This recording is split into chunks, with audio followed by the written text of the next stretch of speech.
The morning mist clinging to the fields of Lower Silesia on April 9, 1241, did not smell of spring. It smelled of wet iron, horse sweat, and the paralyzing cold scent of impending doom.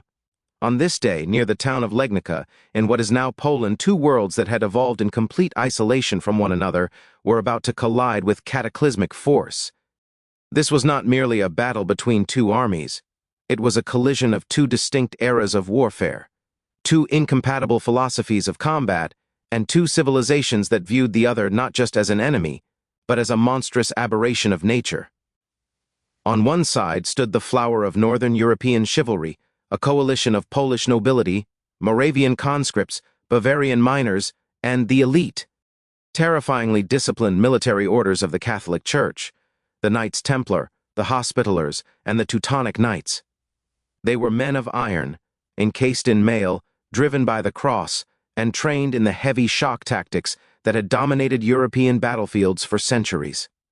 Opposing them was a force that seemed to have materialized from the nightmares of Christendom. They were the horse. Men of the steppe, the vanguard of the Golden Horde, the tactical instruments of the Mongol Empire. To the Europeans they were Tartars, a name derived from Tartarus, the hell of Greek mythology, because it was believed they could only have been spawned by demons. They wore silk and boiled leather rather than heavy chainmail. They rode small, shaggy ponies rather than massive destriers.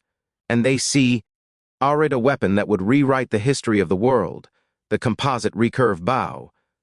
The Battle of Legnica remains one of history's most fascinating tactical puzzles, a moment where the immovable object of the European knight met the unstoppable force of the Mongol nomad. To understand the sheer scale of the massacre that occurred that day, we must first understand the road that brought these disparate forces to the same muddy field in Poland. The architect of this invasion was not the great Khan himself, but his greatest general, a man whose name belongs in the pantheon of history's supreme military minds, Subutai. By 1241, the Mongol Empire was expanding at a rate that defied geographical logic. They had already crushed the empires of China and Central Asia. They had obliterated the Kievan Rus, burning the great city of Kiev to the ground just months prior. But the invasion of Europe was different.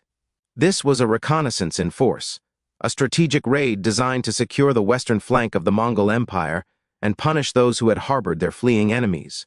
Subutai, an elderly man by the standards of the time but possessing a mind as sharp as a razor, orchestrated a campaign that modern military colleges still study for its logistical brilliance. He split his massive army. One force, the main body, swept south into Hungary to chase the primary target, the Cuman refugees and the Hungarian king. The second force, a diversionary army led by Orda Khan and Baidar, was sent north into Poland. Their mission was simple but brutal: draw out the Northern European army, destroy them, and prevent them from marching south to aid Hungary.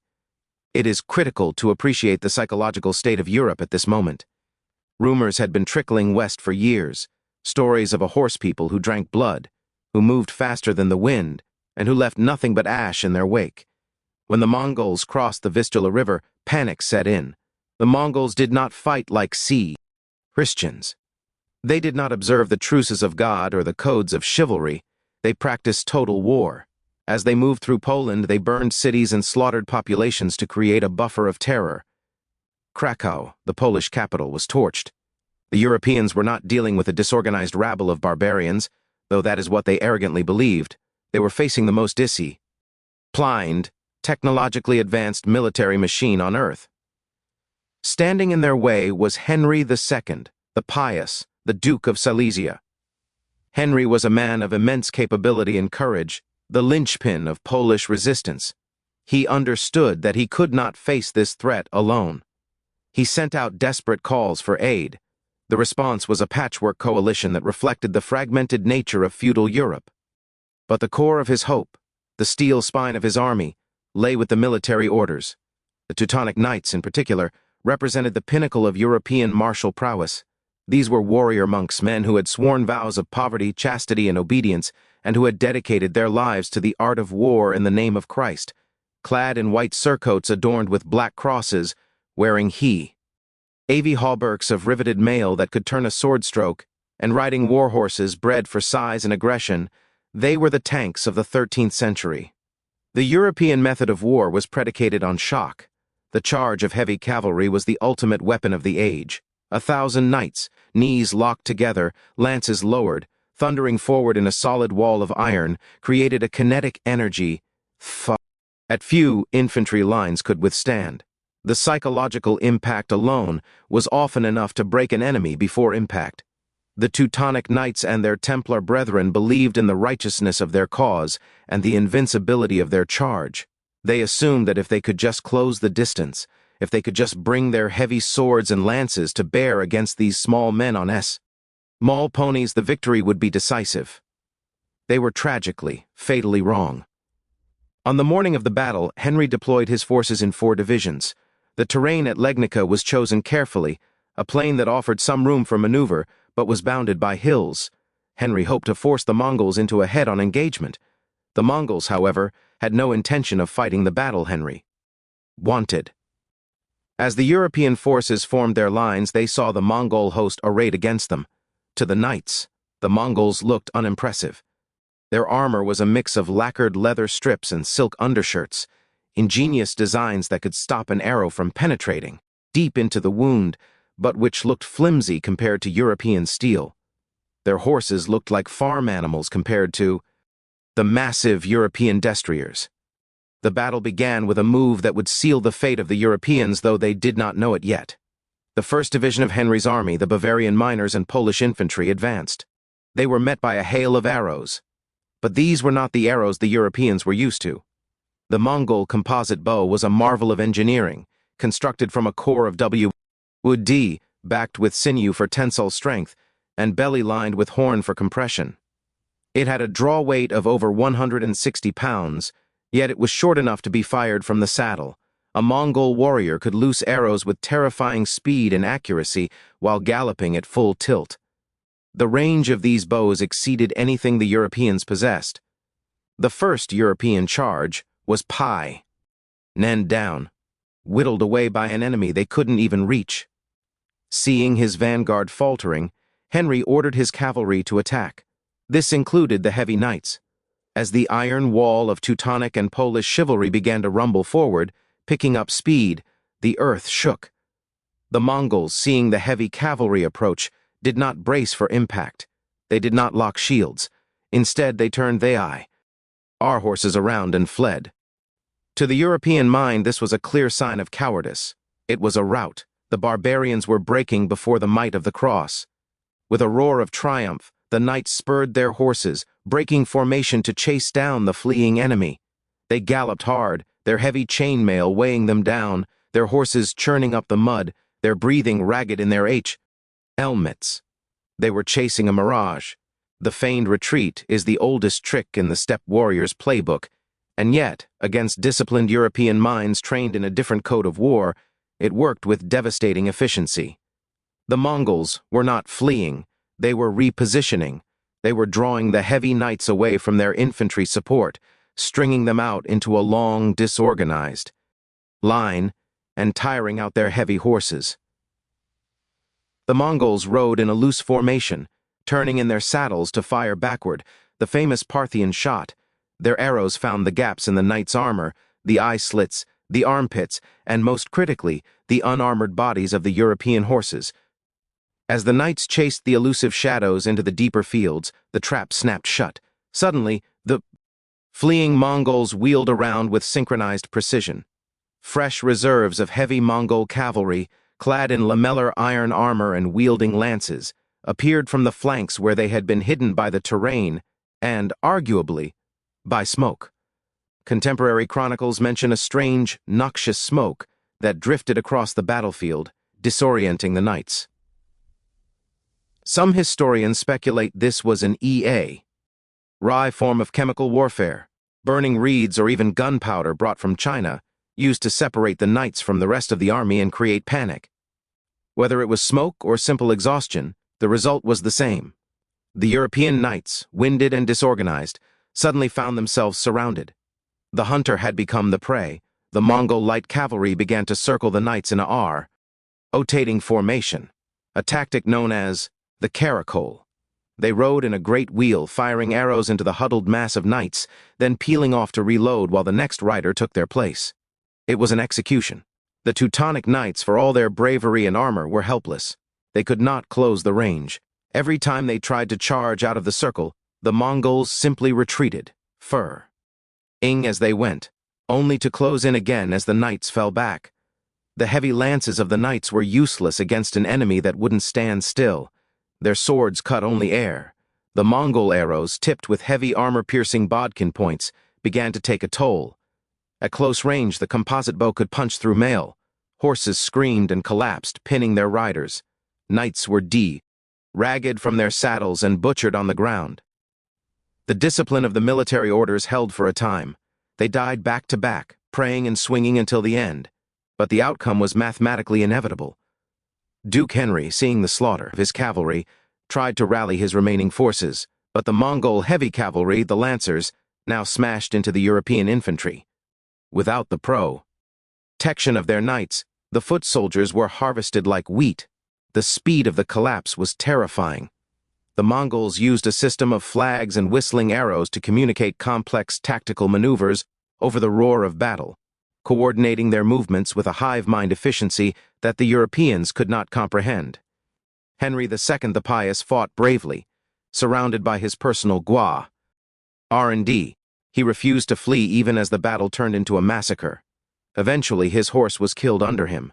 He was captured, stripped of his armor, and beheaded. The Mongols, in a display of calculated brutality designed to send a message to the rest of Europe, paraded his head on a spear around the walls of Legnica. The town itself held out, but the army that had been assembled to save Poland as non-existent. The aftermath of the battle was a scene of horror that seared itself into the European consciousness. To count the dead, the Mongols cut an ear off every fallen enemy. It is said they filled 9 large sacks with ears. The flower of Polish and Moravian nobility was extinguished in a single afternoon. The Grand Master of the Teutonic Knights was not present, but many of his brethren lay dead in the mud, their white mantles stained red and trampled into the dirt. The myth of European martial superiority had been shattered. The knights, who viewed themselves as the soldiers of God, had been utterly dismantled by pagans using tactics they deemed dishonorable. But the story of Legnica contains a final, twisting irony. The battle was a crushing tactical victory for the Mongol, a masterpiece of maneuver warfare, and yet, it marked the high-water mark of their invasion. The Mongols did not push further into Germany. They did not cross the Rhine. Just months after Legnica and the subsequent crushing of the Hungarian army at the Battle of Mohi, a messenger arrived from the east. The great Khan Ogedei had died in Mongolia. By Mongol law, all princes of the blood had to return to the capital, Karakorum, to elect a new Khan. The vast, invincible army that had poised itself to devour the rest of Europe simply turned around and vanished back into the steppe. Europe was saved not by its armies, not by the bravery of the Teutonic Knights, or the sacrifice of Henry the Pious, but by a biological accident thousands of miles away. The Battle of Legnica stands as a brutal lesson in the clash of asymmetric warfare. It demonstrated the obsolescence of the feudal levy and the vulnerability of heavy cavalry when unsupported and outmaneuvered. It showed that zeal and heavy armor were no match for speed, discipline, and superior range. For the Teutonic Knights, it was a humbling disaster, though one that did not break their power. They would go on to dominate the Baltic for centuries. But for one terrifying moment in April 1241, the veil was lifted, and Europe looked into the face of a predator. It could not fight, could not understand, and could not stop. To truly grasp the disparity between these two forces, we must delve deeper into the machinery of the Mongol military, because to say they were simply better is a gross oversimplification. They were operating on a completely different operating system of warfare. A Mongol warrior was born in the saddle. By the age of 3, he was riding. By 5, he was shooting. His entire life was a rehearsal for war. The great hunts of the steppe, where thousands of riders would encircle vast herds of game, were not just for food. They were military exercises. They taught coordination, communication, and the ability to move in unison across vast distances. When they encircled the Teutonic Knights at Legnica, They were simply doing what they had done to gazelles and wolves for generations. Contrast this with the European levy. While the Teutonic Knights were professional warriors, the bulk of Henry's army were feudal conscripts, farmers and townsfolk dragged from their homes, given a spear, and told to stand in a line. They had no unit cohesion, no complex drill, and no experience fighting a mobile enemy. When the panic set in, they had no psychological reservoir of discipline to draw upon. The Mongols exploited this ruthlessly. They knew that terror was a weapon as potent as the arrow. The whistling arrows they used were designed not just to signal, but to scream through the air, creating a cacophony that unsettled horses and men alike. Let us also consider the equipment matchup in granular detail. The Teutonic Knight rode a destrier. These were magnificent animals, expensive and strong, bred to carry a man in 40 pounds of mail plus his weapons and saddle. But they were grain-fed animals. They required fodder, logistical support, and rest. The Mongol pony was a feral creature of the steppe. It could dig through snow to find grass. It could survive on almost nothing. A Mongol warrior brought 3 or 4 mounts with him on campaign, rotating them so no single horse was ever exhausted. This gave the Mongol army a strategic mobility that was physically impossible for the Europeans to match. At Legnica, when the knights were exhausted from the chase, the Mongols simply switched to FR-esh mounts and renewed the attack. The Europeans were fighting in slow motion. The Mongols were fighting in fast forward. The armor of the Teutonic Knights, the hauberk of riveted mail, was excellent against the slashing swords of European warfare. It could stop a glancing blow from a broadsword. But against the bodkin point of a Mongol arrow, delivered with the kinetic energy of a 160-pound draw. It was permeable. The arrow didn't need to kill the knight outright. It just needed to pierce the mail and enter the flesh. A wounded knight is a slow knight. A knight pinned to his saddle by an arrow through the thigh is a liability. The Mongols bled the European army to death, 1,000 tiny cuts before the final blow. Furthermore, the leadership structure played a massive role. Subuta, Deai, and his subordinates, Baidar and Orda, commanded from the rear. They observed the battlefield from high ground, using flags to direct units like a chess player moving pieces. Henry the Pious and the European nobles led from the front. They were in the thick of the fighting, their vision obscured by their helmets, their situational awareness limited to the reach of their swords.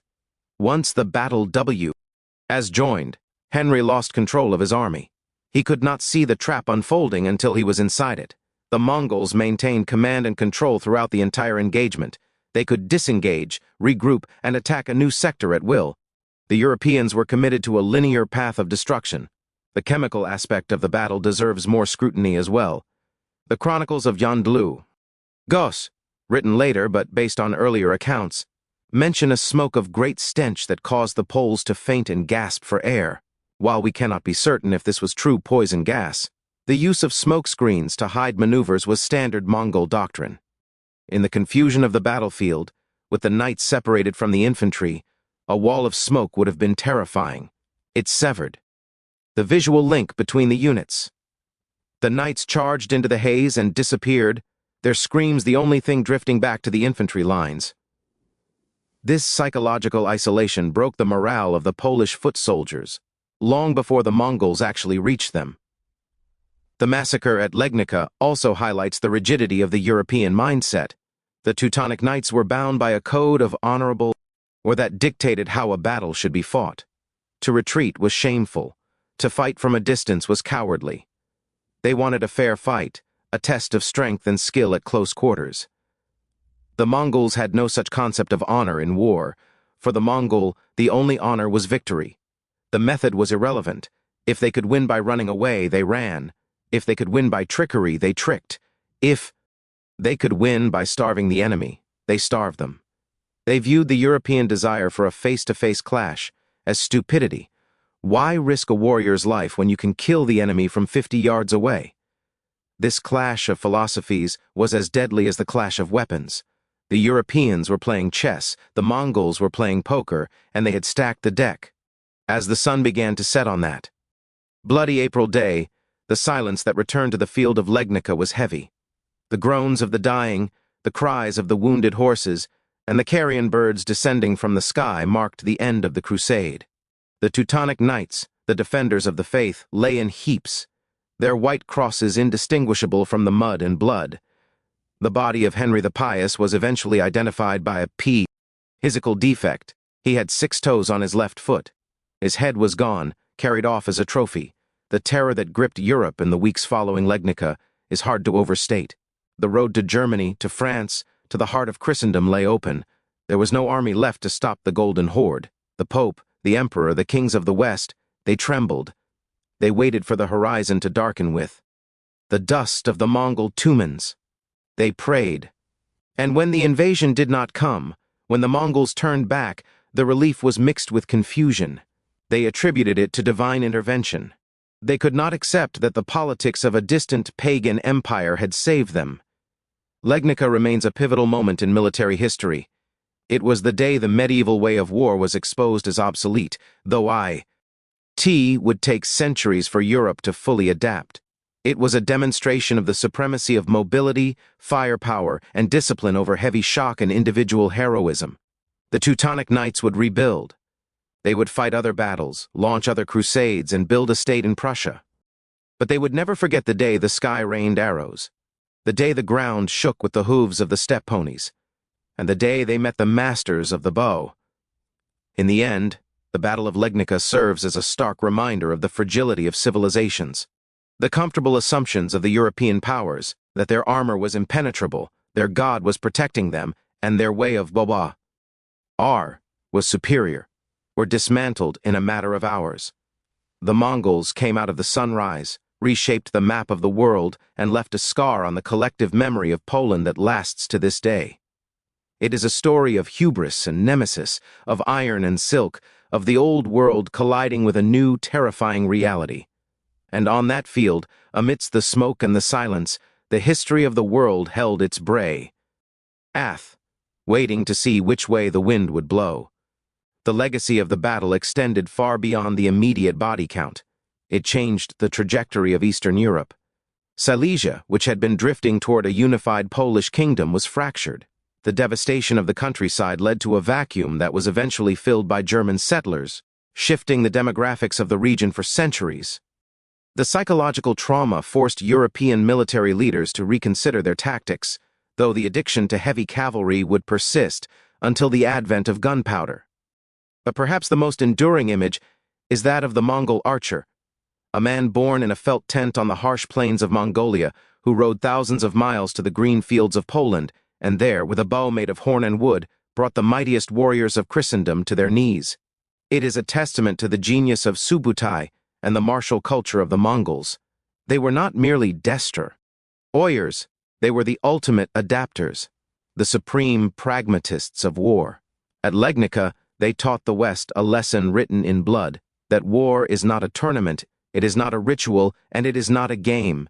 It is a test of survival, and on April 9, 1241, the Teutonic Knights failed that test. As we look back through the centuries, through the fog of war and the dust of history, the Battle of Legnica stands as a monument to the unexpected. It challenges our Eurocentric view of history, forcing us to acknowledge that for a time, the center of military gravity, of innovation, and of power lay not in the castles of the West, but in the saddlebags of the East. The day the Mongol horse archers met the Teutonic Knights was the day the world grew smaller, more violent, and infinitely more complex. And the echoes of that collision, the clash of the lance against the shield, the whistle of the arrow, and the thunder of the hooves, still resonate in the soil of Silesia, a silent memorial to the day the East came West and won.